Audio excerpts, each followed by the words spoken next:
Pacquiao had that documentary. Maybe that has something to do with it. What's that? I guess not. Well, Manny Pacquiao had that documentary, but I guess that's there's a resounding silence. Pacquiao trains right down the street, like 3 blocks down the street. Yeah, Freddie Roach's gym. Freddie Roach. I went up there one time as our dearly departed friend Sam Simon used to manage the creator of Simpsons and all a bunch of stuff. He managed a heavyweight fighter named Layman Brewster, who was a heavyweight champion for defended it like 2 or 3 times.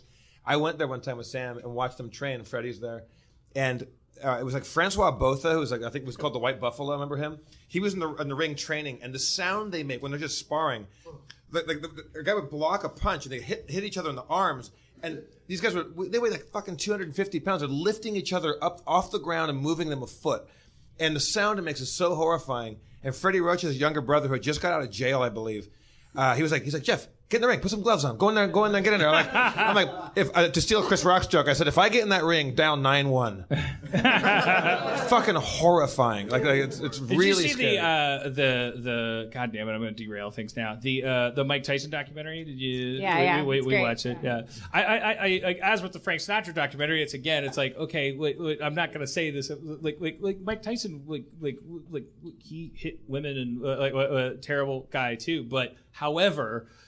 There shouldn't be a however. Cute when he did it. But he had like this glimmer in his eye. You guys had to see it. But Curtis is looking at. I'm kidding. The insane personal side of like I don't know, just like the just listening to him talk, so like he's in a documentary, so there's always that point where someone cries if it's a good documentary, and he's like early on, it's like, and then I that was that point. And then the first guy beat the shit out of him. He's like started crying because it was like he didn't want to ever beat the shit out of anyone. Yes, but like, he fucking did. Yes. No, yes. but it all feels so tragic, and no one beats their wives because they're an adjusted, great person. But he had like this mentor sad. who was like sadness. disciplined him and stuff. I don't know. It was just like and the Burger King. You're watching the documentary and you go, God damn it! It. Can you just not hit women so that everyone can like recognize you as this amazing hero? Because it's like you can't stop. There's like bells ringing. By the way, Sean Penn. Everyone loves Sean Penn. He tied Madonna to a chair and fucking tortured her for 2 days. Like fuck you. We forget it. Here's your Oscar. They're fuck always you. at work. But it's not just the fucking barbarians. I'm sorry, Tim. We were going to play Shadowrun, but then this happened.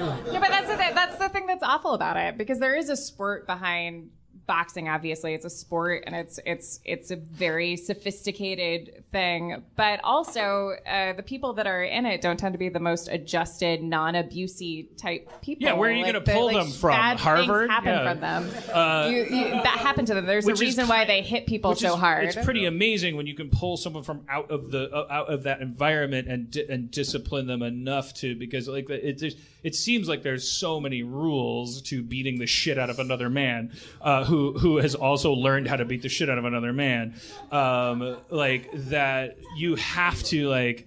You wouldn't imagine any of these people getting into the ring as being people who were capable of like showing up at 6 a.m. for like a practice or something. But obviously they have more discipline than anybody, which is like, man, I've never worked hard for anything. Like I always imagine the guys that beat people up as being the laziest people in the world, but some people. Well, hang on a second. You know, I'm trying to remember his name now. He was the world heavyweight champion in the 20s.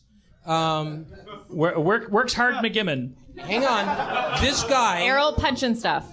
This guy, I don't remember his name. I always blank on his name, but he was an interesting guy. He was the world heavyweight champion, and he was a Shakespearean scholar.